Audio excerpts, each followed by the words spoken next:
They say markets are stable. They say money holds its value. They say tomorrow will look just like today. Stability feels safe, predictable, even permanent.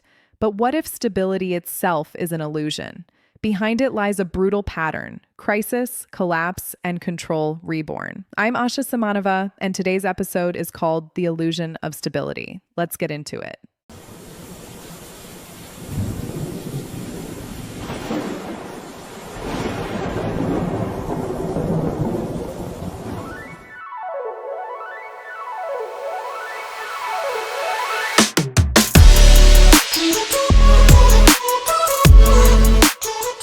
As long as there have been markets, there's been the promise of stability. Politicians promise it. Central bankers swear by it. Wall Street packages it, sells it, and insures it. And ordinary people cling to it, because who wouldn't?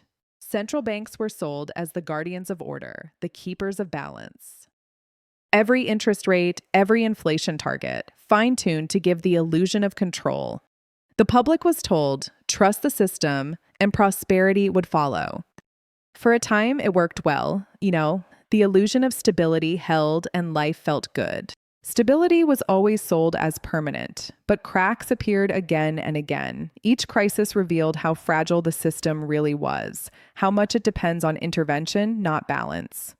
Markets were sold as steady and predictable, but then the smooth lines soon cracked and lurched, showing just how fragile stability really was.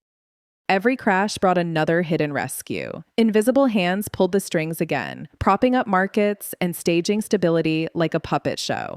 Each crisis should have toppled the system like falling dominoes. But just before the collapse, power intervened again, freezing the fall mid-chain. Each time the ship began to sink, the lifeboats appeared. For the special few at the top, the rest of the passengers were left bailing water in the dark.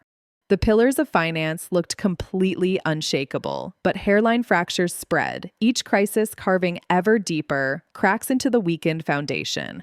Even the dollar, held up as the world's anchor, showed its weakness. In every storm, what seemed solid could melt to ash in an instant.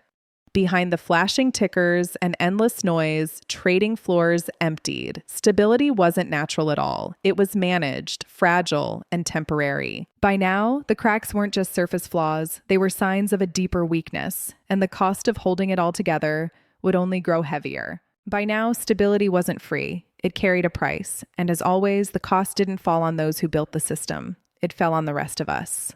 When crises struck, homeowners lost their houses, savings evaporated, and jobs disappeared. Stability meant sacrifice, but not for everyone. At the same time, boardrooms lit up with rescue deals. Trillions flowed upward, lifelines for the very institutions that fueled the collapse. For workers, wages froze. Promises of growth rang hollow as families stretched every dollar further, while costs climbed ever higher. Meanwhile, the wealth gap widened into a canyon. The few at the top climbed higher, while millions struggled just to hang on. Every promise of stability carried with it a hidden price tag. Ordinary people paid in lost homes, lost savings, lost security, and lost futures. The middle class, the supposed backbone of stability, shrank year after year, squeezed until only its shell was remaining. Graduates walked off campus not with opportunity, but with chains of debt. Their burden became the bank's steady income stream. Even health turned into a financial weapon. A single illness could erase years of work, while insurers counted their profits.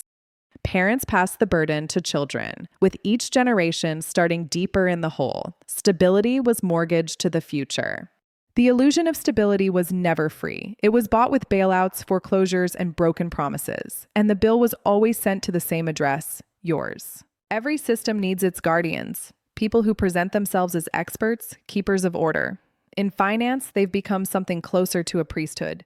Central banks became temples of stability. Their rituals, interest rates, and money printing presented as sacred rites only they could perform. They spoke in jargon, quantitative easing, and liquidity injections, words that kept outsiders confused, while insiders nodded along. Their words echoed through headlines and news anchors, shaping beliefs. Markets didn't just move, they obeyed the sermon. Behind the curtain, policy served the few, but the pulpit preached to the many. Stability, growth, prosperity, always just around the corner. When promises failed, the hope and faith remained. Crises came and went, but trust in the priesthood endured. Questioning the priesthood was treated as heresy. Doubt was mocked, dissent dismissed, until the next collapse proved it was justified. They dressed themselves as guardians of order, high priests of stability, but their sermons couldn't change the truth. Each rescue, each ritual, only set the stage for the final reckoning still to come. Every illusion has its breaking point. This system, built on debt, denial, and promises, cannot last forever. The question isn't if it ends, it's how. The end never looks like the beginning. Money itself, the very thing we trusted, becomes fuel for the fire. The palaces of finance grow hollow. Decisions made behind closed doors can no longer hold back the storm outside. When trust collapses, people take to the streets. Stability gives way to chaos, and chaos opens the door to control reborn. The rituals stop working. The words lose their magic. The priesthood of money loses its hold on the people and their trust. When the old order breaks, it doesn't vanish. It tightens control, programmable money, surveillance, obedience disguised as safety. The system can't fix itself. It was designed to fail. But beside it, a new path is rising, deflationary, digital, and open to all. The new system doesn't come from decree. It comes from visionaries, builders, innovators, and those who refuse the old rules. Change doesn't arrive by force. It happens when people walk away by choosing the system that offers hope, truth, and abundance. You can't change a system by serving it. You build beside it. And when the new system offers more truth, more hope, more abundance, people will walk away. That's where the real future begins. This was The Illusion of Stability. The hidden architecture of money continues. I'm Asya Semánova. Stay sharp, stay awake.